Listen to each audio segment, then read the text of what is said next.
Hi guys, so here is Arlo's recap from Monday. Boy howdy, is your little dog so smart. We ran through kind of his skills that he knew and kind of what his thresholds were.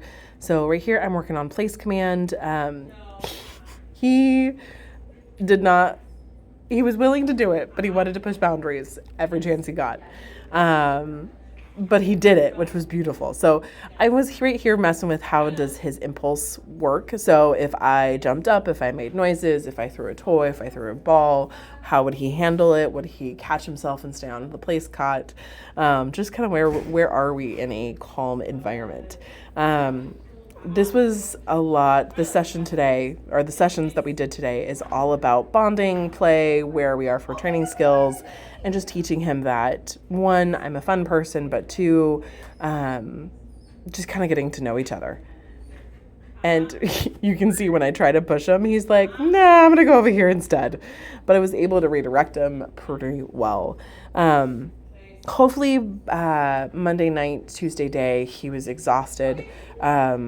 By the end of our last training session we had today, you could tell he was tired. So hopefully you see a tired dog Monday or Tuesday night. But we worked on our place command. We worked on our leave it command. We also worked on what our drives are. So do we like toys? Do we like treats? What type of toys do we like? Is it a ball? Is it a ball on a string? Is it a fluffy toy? Is it a flirt pole, which is kind of like if you think about like the cat toys with a stick with a toy at the end of a string. We kind of ran through everything. He really also loves attention and pets, so we did some snuggles throughout our training session, but I was just really trying to see where his thought process was, how his engagement was, and you have done a lot of work on him. So now it's just about getting him to kind of run through those drills often. Now here's where I did a leave it, and he got it ahead of me, so I had to go down on the ground to help him out a little bit. And he definitely has it. But he'll take every opportunity that he wants for it, which is totally fine, to be expected.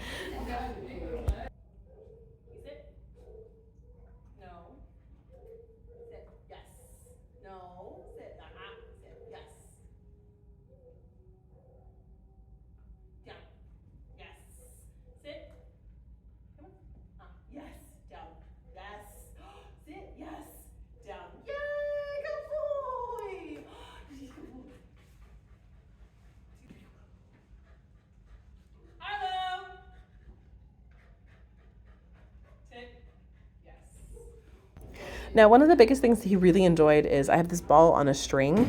He loves playing fetch. So I worked on building up his name recall. I left the sound on this one just a little bit so you can kind of hear the cadence behind it. But essentially, I get him crazy. Can I get him to chase it and play tug with it? He chases it, and then I'm going to call him to me. And he comes and drops it beautifully. But now it's, can we start setting the expectation of, are we doing it every time? Next time we do a training session, I will probably have him out in the lobby working in this. I'll also work him out in the daycare yard just to see what higher and more difficult environments look like. Now, one thing that is a consistent across the board is the jumping, especially those little two paws up on legs, or that, the springs for legs. We will start working on him trying to catch himself or be a little bit more polite with his jumping. So you'll see a lot of me trying to mess with him, trying to get him to jump up, and then rewarding when he isn't, or ignoring the jumping when it happens. So right here, I'm actively working on, nope, we're not doing that. And then he gets pets and attention, and I'm going to be excited. Now, if you notice from the first jump to the second jump, it's not as high. It's not with as much force behind it. So he's like, is this what you want? He's trying to figure that out. Now this part is, I think the clip after this is a speed up version, where we did that same ball with the toy, and we worked on play disengagement. So can I get him crazy and pulling and tugging and growling and wow, it's so crazy. And then I'm going to stop, hold the toy still, and ask him for his name, Arlo. And the idea is that he disengages from it, and he sits and he looks and gives me eye contact. One of the things that I noticed with his eye contact is that he will look at your body, he will look at your hands, he'll sit, he'll lay down, but he won't give that last 10% of direct eye contact to you. It's like he doesn't want to completely let it go. So one thing that we'll work on, especially for the mental capacity component for him, is helping him learn that eye contact is a good thing. Making a decision of looking to the human for what do I do next is where I get the things that I want. I will send home probably at the end of the first week a little recap of training theory and how to do these at home. And I will also send recaps as we go along of like, hey, try this at home. But today was really just exploring day, trying to make him think, trying to make him tired, see what he enjoyed.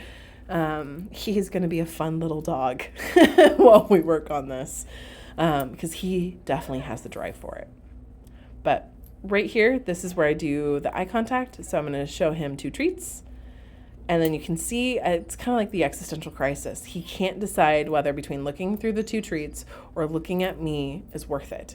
So it's basically he has to figure out this puzzle that when he looks at me is when he gets the toy or the treat. We do this a couple times, and then in a little bit I do it with the toy as well. But eye contact, he has to look to the human for what he wants to get. He can't force it himself, which is where that boundary setting comes into play. But enjoy the rest of this video. Let me know if you guys have any questions, and I'm looking really forward to working with him some more.